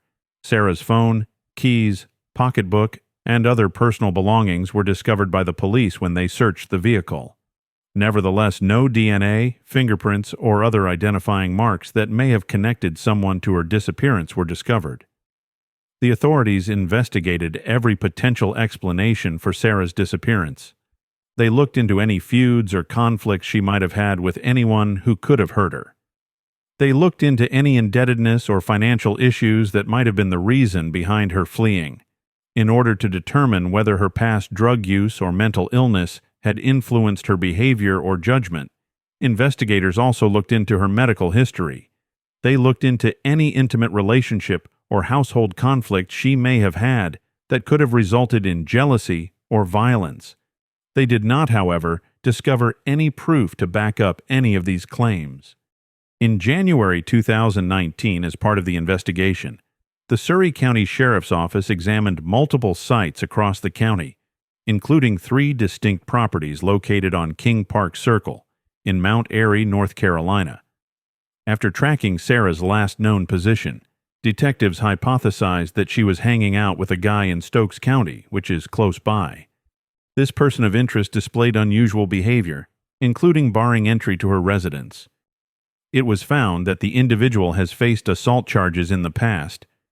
Authorities were pointed to the Asbury Road property in Stokes County, North Carolina, in 2022, which is where Sarah was last seen before going missing. The Surry County Sheriff's Office, Stokes County Sheriff's Office, and the North Carolina State Bureau of Investigation carried out the execution of a search warrant for the property located at 1791 Asbury Road, Westfield, North Carolina, on Monday, October 17, 2022. Specialized personnel were brought in by the detectives to stabilize a previous structure, move dirt and terrain, and handle heavy equipment. Underneath the floorboards, human remains were discovered. The remains were sent to Atrium Health Wake Forest Baptist Medical Center. An autopsy conducted on October 20, 2022, verified that the remains were indeed of Sarah Ashley Hill. The Stokes County Sheriff's Office declared on October 11, 2023, that Leroy Hoover had been taken into custody and was charged of killing Sarah. Hoover is still awaiting trial while being held without bond in the Stokes County Jail. In Stokes County, he is also involved in other cases. We can only imagine how hard this has been for the family of Mrs. Hill, Sheriff Joey Lemon remarked. The NCSBI agents that had worked on this case, in collaboration with investigators from the Surry County, Patrick County, and Stokes County Sheriff's offices, did an amazing job and never gave up. While nothing can truly bring a loved one back, we can only hope that this gives the Hills family some sense of closure. In the western suburbs of Chicago, Illinois, on July 5, 2008, Kayla Unbehaun was born into the family of Ryan Iscara and Heather Unbehaun. When Kayla was still a toddler, Ryan and Heather separated, and Ryan was granted permanent custody by the court's order. Kayla was spending July 4th with her mother in 2017. It was her 9th birthday the following day, and she had been scheduled to be returned to Ryan. But when Heather and Kayla failed to appear for the scheduled court-ordered exchange the following day, the police were called right away, and an investigation was initiated. It turned out that Heather had shut off her phone and erased all of her social media accounts. Heather was last saw packing her goods all the way up to her car's roof, according to the police. As far as her immediate family knew, she went for camping in an unidentified part of Wisconsin and was supposed to return on July 5th at 7 p.m. to give Kayla back to Ryan. Heather was accused of kidnapping a child, a Class 4 felony, after Ryan submitted missing persons reports for both Kayla and her. Since then, in an effort to find Kayla and Heather, South Elgin police have followed up on a number of leads and tips while collaborating with law enforcement from all over the nation. Ryan created a page on GoFundMe, where he was seeking donations and tips to aid in the search. On GoFundMe, he posted that he intended to use the money to pay for the services of a private investigator, as well as any further expenses related to their search, and, in the event that they are located, their health and safety. My family and I am quite concerned about Kayla's safety and return, so we are very grateful for any assistance this funding has given us, he wrote. In the months of July 2017 to May, the page raised slightly more than $2,500 of its $10,000 target. Kayla's photo appeared at the conclusion of an Unsolved Mysteries episode on Netflix in November 2022, titled Abducted by a Parent. Age progression photos and missing postery are provided by the National Center for Missing and Exploited Children. For a little under 5 seconds, a photograph of Kayla when she was 9 years old and a potential teenage photo alternate on the screen. In Asheville, North Carolina, on May 13, 2023, a woman was shopping at the Westgate Regional Mall. She saw a mother and her daughter at Plato's Closet, an upscale consignment store. The woman recognized Heather Unbehaun and remembered the child's disappearance. On Unsolved Mysteries, she saw her photographs. The woman alerted an employee regarding her suspicions. The employee at the store called the Asheville police right away, and they, in turn, called the South Elgin police. Subsequently, the identities of Heather and 15-year-old Kayla Unbehaun were verified by the police. After then, 40-year-old Unbehaun was placed under arrest. Kayla and her father were reunited in no time. In a statement released by the National Center for Missing and Exploited Children, Ryan expressed his happiness that Kayla was safe and back at home. Ryan said, "I want to thank the National Center for Missing and Exploited Children, the South Elgin Police Department, and all of the law enforcement agencies who assisted with her case.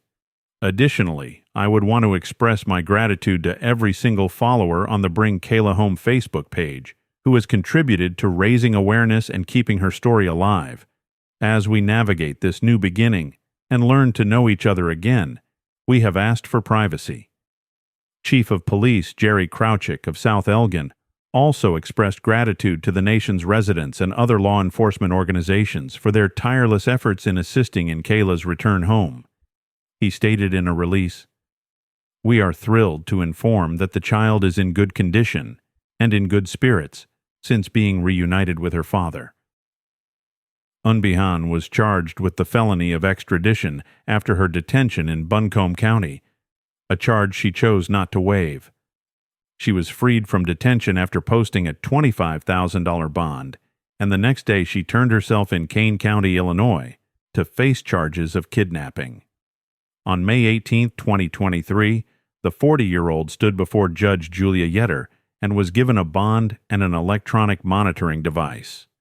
Unbehaun is prohibited from being within 1,000 feet of Ryan's residence and is not allowed to leave Illinois without a court order thanks to an order of protection that Ryan was able to acquire. June 14, 2023 is Unbehaun's next scheduled court date.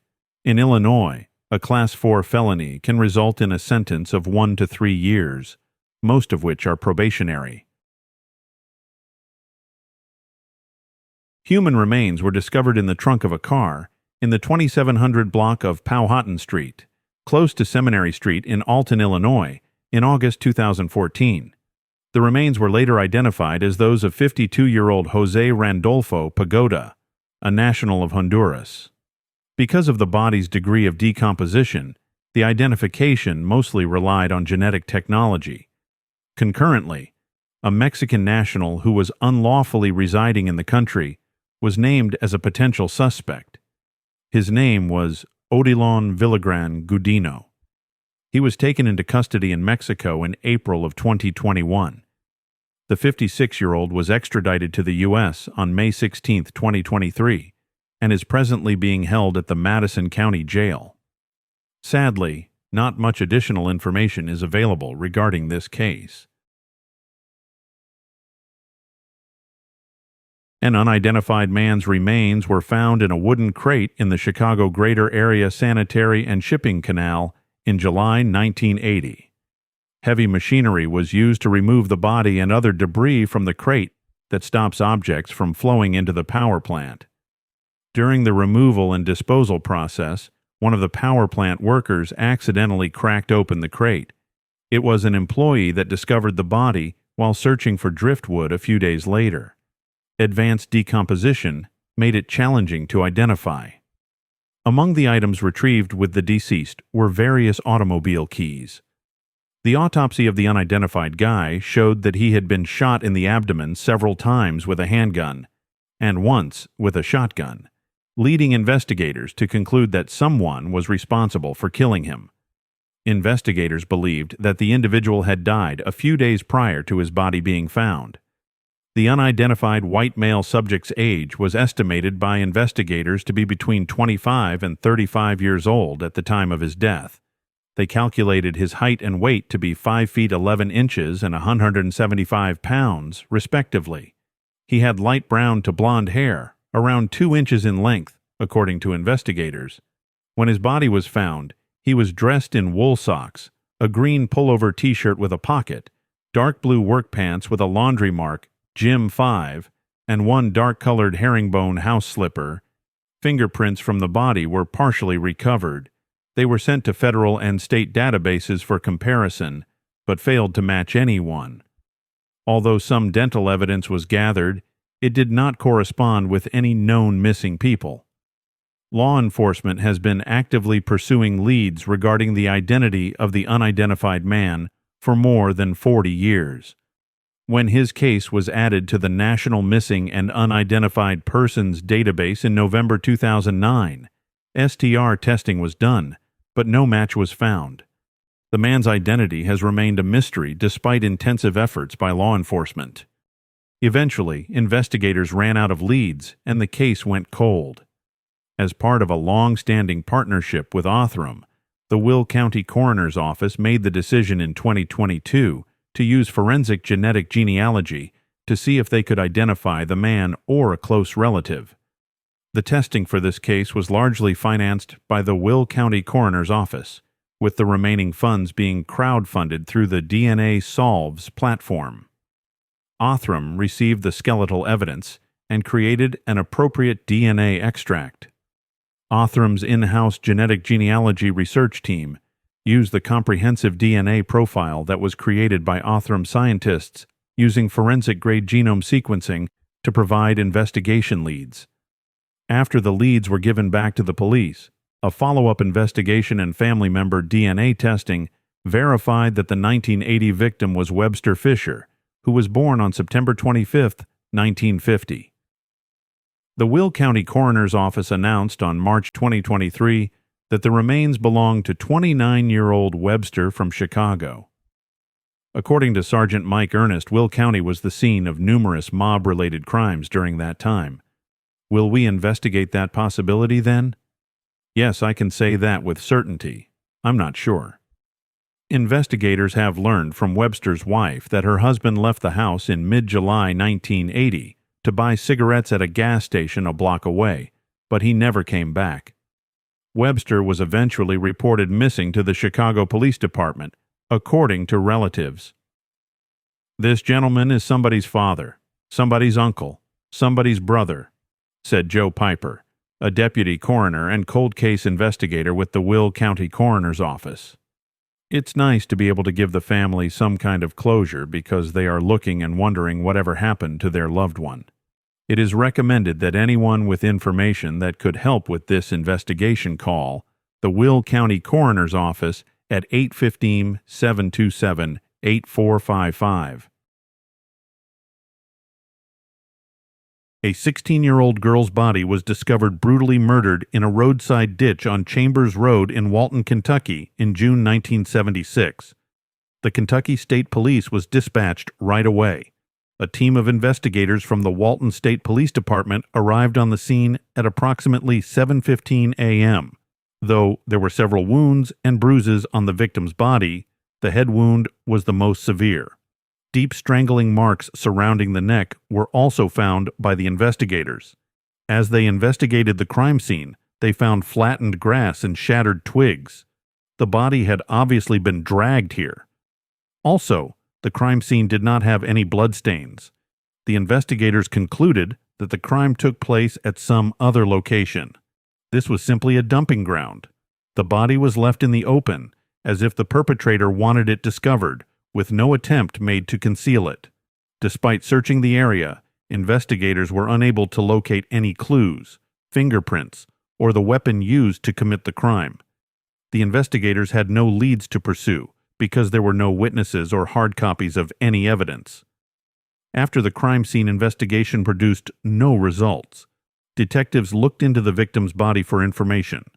Her body was taken to the lab of the county medical examiner to be autopsied.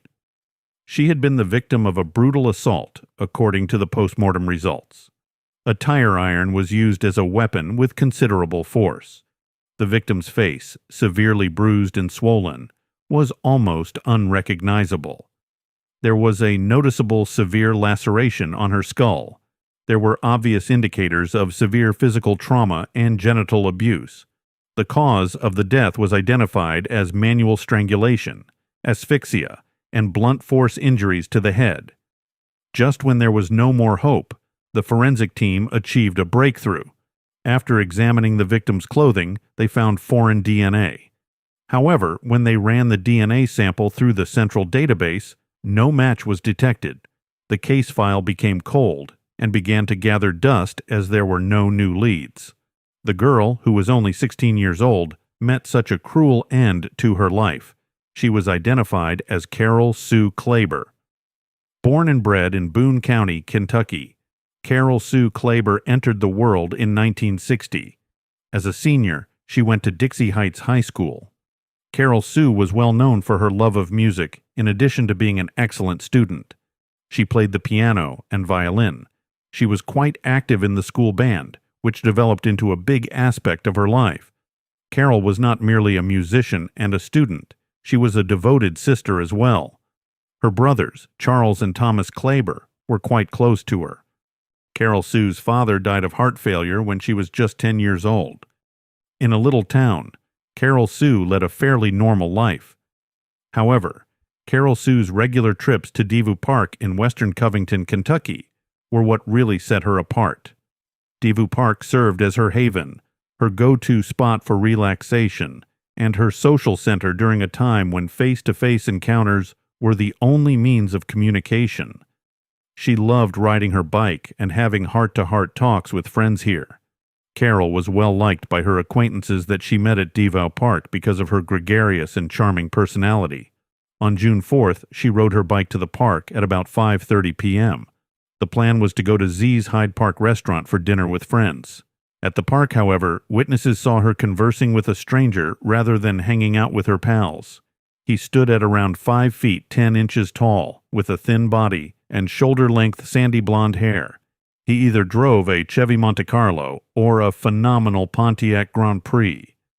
They both left the park together. She was observed loading her bicycle into the man's vehicle's trunk. After that, the man drove her home, where her neighbors witnessed her unloading the bicycle from the vehicle. She entered, but the car did not drive off right away. It stood there idling in the driveway. Carol Sue returned a little while later, changed into her new clothing, and took off with the same man. This was her last known sighting. When Carol Sue's family reported her missing, authorities informed them of a body found that bore a striking similarity to Carol Sue. Thomas, her brother, fearlessly entered the morgue to verify the unthinkable truth. It was indeed Carol Sue. Days became years, and the Carol Sue case remained unresolved until it finally went cold. Her family and friends can only hope for the answers and resolution that have remained painfully elusive with every second that goes by. After years of silence, a glimmer of hope appeared regarding Carol Sue's case. Coy Cox and Tina Adams, two cold investigators, revisited the investigation in 2017. They collaborated with the original detective Jerry Keith, who was an authority on the Carol Sue case but is now retired. Together, the three of them went through the case file page by page, searching for information from an entirely different angle. Cox and Adams started their search by going over two suspects that Keith had already pointed out. The initial lead was a man who fit Carol's last ever seen car's description and had a history of auto theft. They located him and asked him some questions. The individual was surprisingly cooperative considering his criminal record. He did not cower behind a legal team, but he firmly denied any involvement in Carol's murder. He was aware that his past transgressions put him under suspicion, but he steadfastly maintained his innocence in Carol's murder. Adams and Cox requested a DNA test, and he voluntarily supplied a sample. The long wait was over, and the results were released in December 2018. His DNA did not match the foreign material discovered on the girl's clothing. He wasn't the one who did it. In 2020, after eliminating their first suspect, Cox and Adam turned their attention to the second suspect. Their focus narrowed on an unidentified attacker who had carried out a similar crime in the same area on October 1, 1978, a mere 2 years after Carol's body was found. The only difference was that the victim is still alive. The victim of the crime on October 1, 1978, was contacted by the detectives. She described the terrifying incident of that fateful evening. It was a dark and quiet evening in Park Hills, Kentucky, when she was ambushed in her garage. Suddenly, out of nowhere, a man grabbed her from behind. What happened next was a horrific experience that lasted for 2 excruciating hours. She was subjected to torture and brutal assault. After having his way with her for a while, the assailant struck her repeatedly and burned her with a cigarette to keep her in check. Cox painstakingly went over the records, piecing the evidence together. His search was fruitful when he found a crucial fingerprint on the victim's vehicle. To their amazement, they discovered a match when they ran the fingerprints through their system. Michael Dean Tate turned out to be the perpetrator. He was 77 years old at the moment. Michael Dean Tate was detained after it was discovered that he had assaulted a lady in a similar manner in 1978. Moreover, as a possible suspect in the Carol Sue case, Cox and Adams were now on his tail. Tate spent the 1970s and 1980s traveling to Kentucky on a regular basis for employment. Despite his dubious background, he too vehemently denied any role in the murder. Investigators are certain that they have identified the culprit at last. However, their hope was dashed when it was discovered that Carol's DNA did not match Tate's. Moreover, court documents definitively identified Tate as being in Cincinnati in 1976, which put the investigators back at the beginning. They were still unable to solve this decades-old riddle. Detectives Cox and Adams turned to Uthram Labs, a private organization with a special talent for solving the seemingly intractable, for assistance in September 2022. Even with somewhat distant ties, Uthram Laboratories is able to assist law enforcement in determining a person's relative identity. This is accomplished by means of specialized DNA testing that examines single nucleotide polymorphisms, which are minuscule variations in DNA, and short tandem repeats, which resemble microscopic patterns in DNA. The authorities can use DNA testing to identify potential family members of the attacker. In September 2022, Uthram Laboratories was assigned this duty. It took less than 2 months after finance was secured. The findings were returned by Uthram Laboratories by November 2022. Based on the DNA samples that the offender left behind, a genetic connection was found. Thomas Dunaway was the man. But there was a catch. Thomas Dunaway had already died in 1990. This implies that his DNA could not be directly matched by the police. Nevertheless, he had a son who grew up unaware of his father. This finding would turn out to be the key to solving the puzzle. To gather DNA samples for comparison, detectives made the trip to see Mr. Dunaway's biological son. The lab yielded an astounding result when comparing the DNA of Dunaway's son with foreign DNA discovered on Carol Sue's clothing 46 years ago.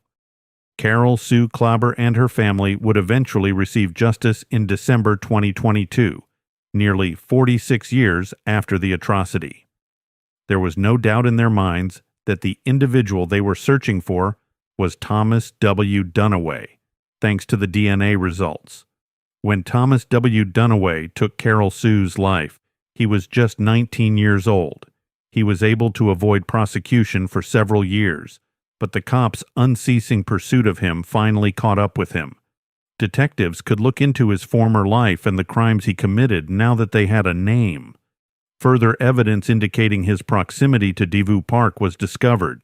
This is the location where Carol Sue and a man who looked like Dunaway were last spotted. They discovered more damning evidence as they dug further. Thomas W. Dunaway committed multiple offenses over his life.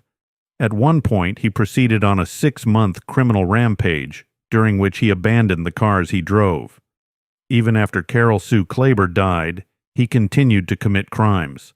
Not even 6 months after Carol Sue's tragic passing, he was found guilty of killing someone else in Boone County. Ronald Townsend, then 19 years old, was discovered shot and bleeding on the ground on a December night in 1976. He was sent to the hospital after suffering serious injuries. He passed away from his wounds 4 days later, leaving his family in mourning. There was a pattern to Dunaway's crimes. He would leave his cars behind as he fled the area. Detectives found him because of his passion for automobiles. In May 1976, Dunaway purchased a 2-tone 1973 Chevrolet Monte Carlo. He picked Carol Sue up at the park in the same vehicle. Following the murder of Carol Sue, he traded it in for an orange Chevrolet Vega. He fled Kentucky's Union and sought safety in Fort Carson. He was able to distance himself from Carol Sue's case thanks to his car swapping. It was the orange Vega he was driving, though, that he shot Ronald Townsend in. Many witnesses saw the orange Vega that the shooter drove off in, but no one saw who the perpetrator was. The investigator made an effort to find his highly noticeable orange Vega. After a chase that ended with his arrest in South Carolina on Christmas Eve 1976, he was charged with arson of another person's vehicle and illegal handgun possession. he entered a plea of guilty and was given a life sentence. Sadly, Dunaway's sentence was shortened, and he was freed early from prison in 1984 after just 7.5 years of incarceration. There were unsettling parallels between Ronald Townsend's and Carol Sue's horrific murders. It almost seemed like a jab at the authorities that both victims were abandoned in full view next to the road. The attacker appeared to be trying to convey a message. While many spotted his ostentatious automobile, no one saw the real culprit in any case. A more thorough inquiry showed that the United States Army was not the only organization hunting for Dunaway. He was also of interest to the Army. It's interesting to note that Dunaway joined the Army 9 days after killing Carol Sue. After serving in Fort Knox at first, he was moved to Fort Carson in Colorado. After killing Townsend, Thomas Dunaway left the Army after just 6 months of service and went insane. It's still unclear how Carol Sue Klaber and Thomas Dunaway are related. Detectives had nothing except theories. There was no hard proof of how the two of them knew one another. Given that they both attended the same schools in the Erlanger-Ellesmere schools area, it was possible that they were childhood friends or classmates. However, if that had been the case, Dunaway would have been recognized at the park by someone. Detective Cox thinks Devou Park may have a key clue. Given Carol's reputation for being outgoing, it's plausible that she initially saw Dunaway there on that night, which might have marked the beginning of their dating relationship.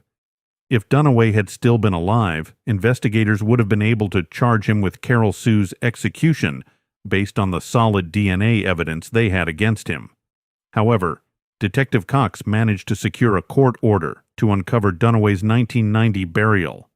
This made it possible to obtain a direct DNA sample for the Carol Sue case, but more significantly, it will be added to the combined DNA index system, which may allow his DNA to be connected to other unresolved murders. Even while the case may not have ended with justice done, Dunaway's identity was made public, which provided some closure. Given Dunaway's past, his criminal activity, and his 1984 release from jail, there are legitimate questions over the actual degree of justice rendered. Even while there is some resolution, it highlights how intricate the criminal justice system is. Surrounding an abandoned warehouse in Oporino, south of Vigo, and close to the Portuguese border, workers by chance found human remains in a sealed well in February 2021. The body had decayed severely and undergone a process called saponification, in which bacteria that thrive in a warm, moist environment convert body fat into a material that resembles waxy soap, rendering the body entirely unrecognizable. The unidentified individual had suffered multiple severe blows to his body in addition to a fatal strike to his head, concluded by the investigators. However, his identity remained a mystery due to his lack of flesh and the absence of any personal belongings in the well. The results of the DNA test showed no match with any missing or known person in police databases. The Guardia Civil Police Force went to Fernando Cerula, a forensic scientist from the Galicia Institute of Legal Medicine, in 2022, when the inquiry had come to a standstill. In forensic facial reconstruction, a face is recreated using skeletal remains and a combination of anthropology, anatomy, and creative interpretation. Dr. Cerula created 6 renditions of the man's face with the assistance of artist Alba Sanin, each with a little variance in the man's hair color and quantity of facial hair. The image aligned with the stylistic perceptions. A Portuguese woman came forward a few weeks later, saying she had not seen her brother in over 3 years, and that she recognized him. After the woman's account was verified by DNA testing, the guy who had been missing for 20 years was found to be Carlos Alberto Videira do Orfao, a Portuguese native who had been operating a used car dealership in Vigo. Civil detectives with the Guardia were able to determine that 37-year-old Carlo vanished on October 13, 2018. Following his travels until his death, the investigators found 5 people who they think had varying degrees of participation in the slaying. These people may have been connected to Carlos's past scams and his transactions involving used automobiles. The investigating magistrate in Oporino has remanded 2 of the accused men in custody and freed on bail the 3rd man who was allegedly involved. Working in Darwin Cemetery in the Falklands, where the International Committee of the Red Cross has spearheaded an attempt to put names to over 120 anonymous Argentinian troops, Dr. Cerula has established a reputation for identifying dead in advanced states of decomposition. He also contributed to the identification of the Madrid train bombing victims in 2004. He also gave a face to Manuel Blanco Romasanta, the first serial killer in Spanish history, who killed 13 people in the 19th century, claiming he was converted into a wolf by a curse. Regarding the men suspected of killing Carlos Alberto Videra do Orfao, there has been no public update. If you find this video compelling, show your support by giving it a thumbs up, subscribing to our channel, and ringing that notification bell. By doing so, you'll stay updated about the latest investigations and mysteries. Your support means the world to us as we continue to pursue the truth in the world of unsolved cases.